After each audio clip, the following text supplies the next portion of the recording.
한 주간 하나님의 은혜로 승리하셨습니까? 복음을 아는 우리가 복음 속에서 하루하루를 살아가며 하나님의 뜻을 이룰 수 있다는 게 은혜라는 생각이 듭니다. 사단의 유혹도 있고 여러 가지 시험 들고 또 우리가 악에 빠지기 쉬운데 참 신앙생활을 꾸준하게 말씀을 봐 나갈 수 있다. 참 복이죠. 끝까지 하나님이 기뻐하시는 믿음의 사람, 응답의 사람, 하나님 나라를 이루는 인정받는 사람으로 서게 되기를 주 예수 그리스도 이름으로 축원드립니다. 자, 이제 사도행전 8장을 마무리 짓습니다. 오늘 32절부터 40절까지 봅니다. 사도행전 8장은 빌립에 대한 이야기로 시작하여 빌립에 대한 이야기로 마칩니다. 이 빌립이 지금 주의 사자의 인도로 광야로 가게 되고요. 광야에서 에디오피아 내시를 만나게 됩니다. 그 만났던 에디오피아 내시와의 이제 본격적인 대화가 시작됩니다. 이제는 그 에디오피아 내시가 보고 있는 성경을 가지고 바로 예수 그리스도를 증거하는 그런 전도자의 축복을 누리고 있고요. 그것을 통하여 에디오피아에 복음이 들어가는, 지금도 에디오피아가 기독교 국가라고도 할 수 있는데요. 이 내시 때문에 이 복음이 확산되었다라고 보는 분들이 많습니다. 어떤 면에서 한 사람을 살렸는데 한 나라에 영향을 미치게 되었다고 볼 수 있겠죠. 나이가 많든 적든 직분이 높든 또 직분이 이렇게 없든 상관없습니다. 내가 복음 속에 있다면 전도자로서 하나님 나라를 이룰 수 있다고 확신합니다. 자, 그것을 한번 보도록 하겠습니다. 먼저 32, 33절 두 절을 먼저 보겠습니다. 읽는 성경 구절은 이것이니 일렀으되 그가 도살자에게로 가는 양과 같이 끌려갔고 털 깎는 자 앞에 있는 어린 양이 조용함과 같이 그의 입을 열지 아니하였도다. 그가 굴욕을 당했을 때 공정한 재판도 받지 못하였으니 누가 그의 세대를 말하리요. 그의 생명이 땅에서 빼앗김이로다 하였거늘. 이 에디오피아 내시는 헬라어로 기록된 70인역 두루마리 이사야 성경을 갖고 있었던 것으로 보입니다. 사실 이게 일일이 사람의 손으로 써야 되거든요. 필사를 해야 되니까 이사야 두루마리 성경을 가지고 그것도 개인적으로 갖고 있다는 것은 그 종교적 열심이 꽤 있었다라는 것을 볼 수 있겠죠. 근데 마침 보고 있었던 것이 이사야 53장 7절 8절의 내용들을 좀 부분적으로 인용했다고 볼 수 있는데요. 한마디로 하나님의 어린 양, 그 예수 그리스도의 고난과 그리고 십자가상에서의 죽음, 또 이런 여러 가지를 기록했습니다. 근데 이것을 사실 알지 못하는 사람에게는 이게 되게 어렵고 이해할 수 없는 것입니다. 이 에디오피아 내시도 이 복음을 제대로 알지 못하다 보니 이게 지금 누구를 가리키는 건지, 자신을 가리키는 건지, 남을 가리키는지도 사실 몰랐습니다. 그래서 이제 34절에 이런 질문을 합니다. 그 내시가 빌립에게 대답하여 말하되 청컨대 내가 묻노니 선지자가 이 말한 것이 누구를 가리킴이냐, 자기를 가리킴이냐, 타인을 가리킴이냐. 지금 에디오피아 내시는 지금 이사야가 말하고 있는 사람의 그 주체가 자신인지 아니면 다른 누구인지를 사실 잘 모릅니다. 그러다 보니까 사실은 성경을 읽더라도 잘 이해가 안 되겠죠. 근데 마침 이 부분을 읽고 있었다는 것은 지금 성령의 인도하심으로 봐야 될 것입니다. 이 이사야 53장은 그리스도의 고난, 이 고난받는 종에 대한 기록이 아주 잘 나타나 있거든요.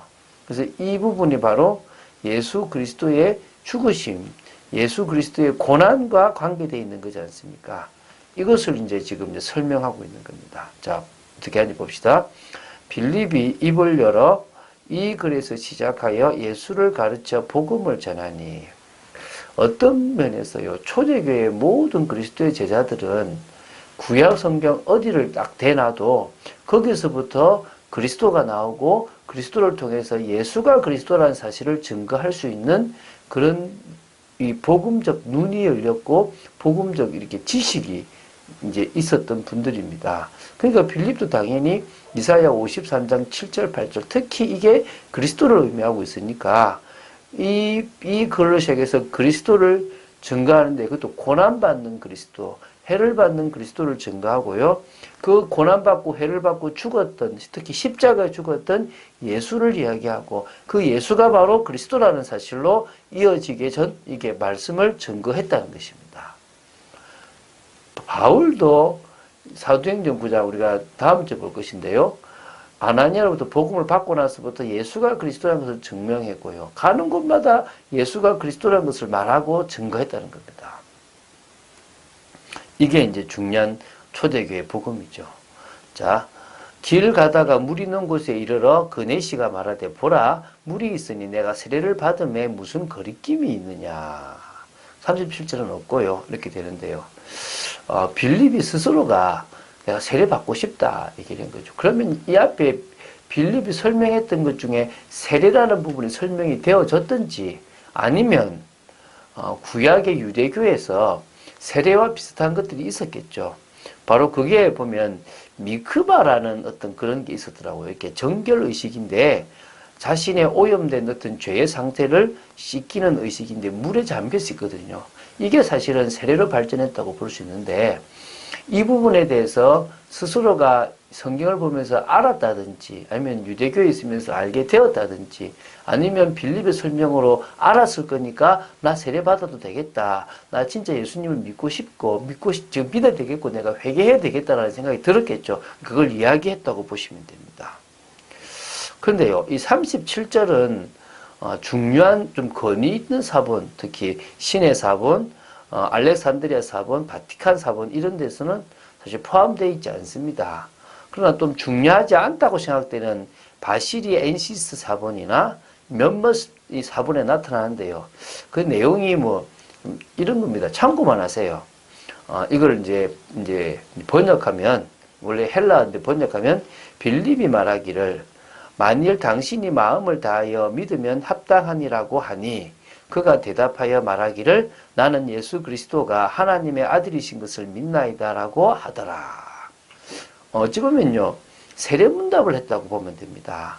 이게 지금 여러 사본, 근거 있는 사본에는 없기 때문에 지금 우리가 보는 이 한글 성경에는 이걸 빼버린 거거든요.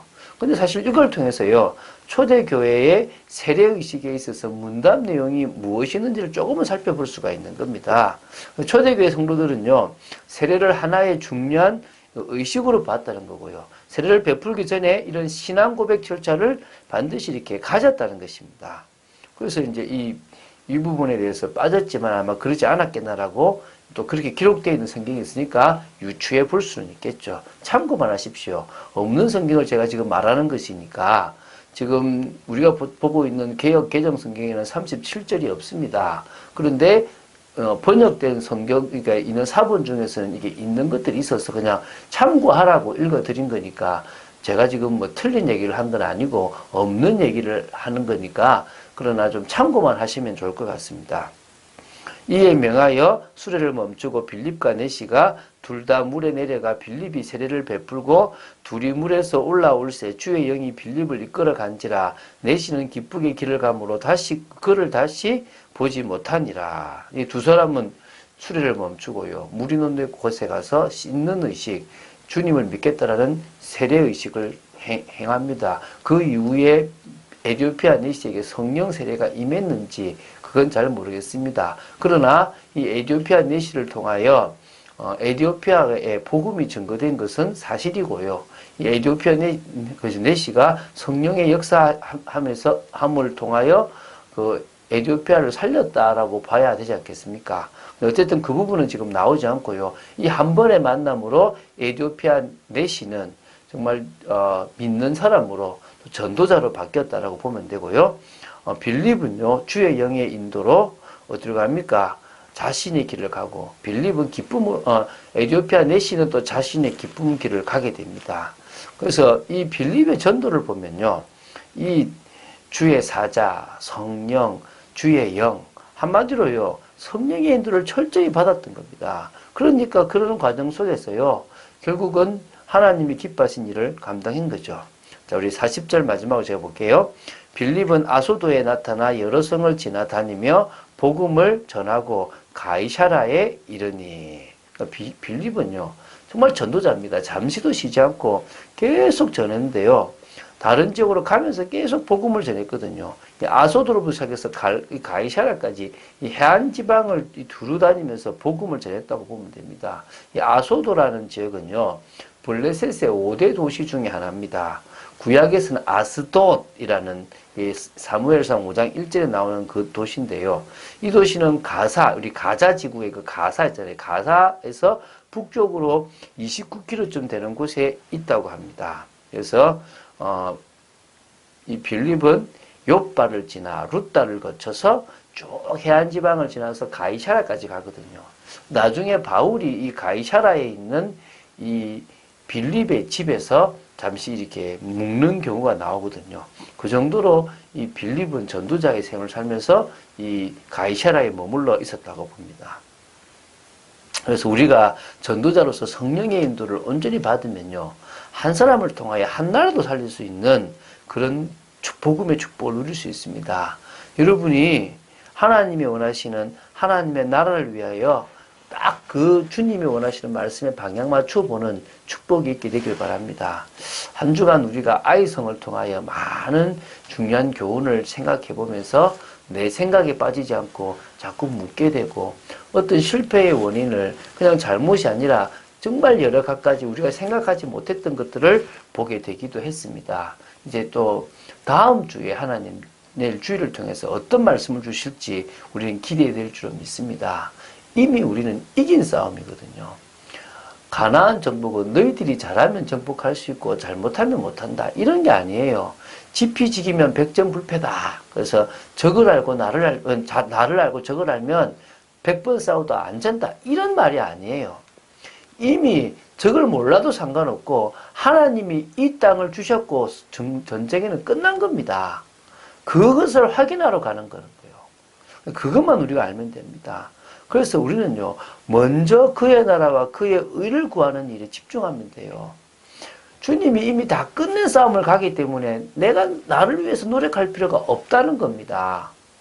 그래서요, 고백할 걸 고백하시고 결단할 걸 결단하시는 그런 축복의 여러분 되시기를, 또 그래서 내일 주일 가장 은혜 받는 그런 귀한 시간 되시기를 주 예수 그리스도의 이름으로 축원드립니다. 주는 그리스도시요 살아계신 하나님의 아들이심을 고백합니다. 정말 이 사도행전 8장을 통하여 빌립에 대해서 볼 수 있게 하심을 감사합니다. 집사였던 그가 누구보다도 전도자의 삶을 살았습니다. 하나님, 저희들이 그런 삶을 살게 하시고 매일 전도의 축복을 누리기를 간절히 소원합니다. 정말 저희들이 걸어가는 모든 걸음에 만나는 사람을 통하여 한 나라도 살리고 또 그 지역도 살릴 줄로 믿습니다. 그래서 먼저 복음의 비밀 속으로 깊이 들어가고 하나님의 나라와 하나님의 의를 구하기를 원합니다. 내일 주일 은혜를 주시고 은혜를 사모하는 저희들 되기를 간절히 소원합니다. 주 예수 그리스도 이름으로 기도드립니다. 아멘.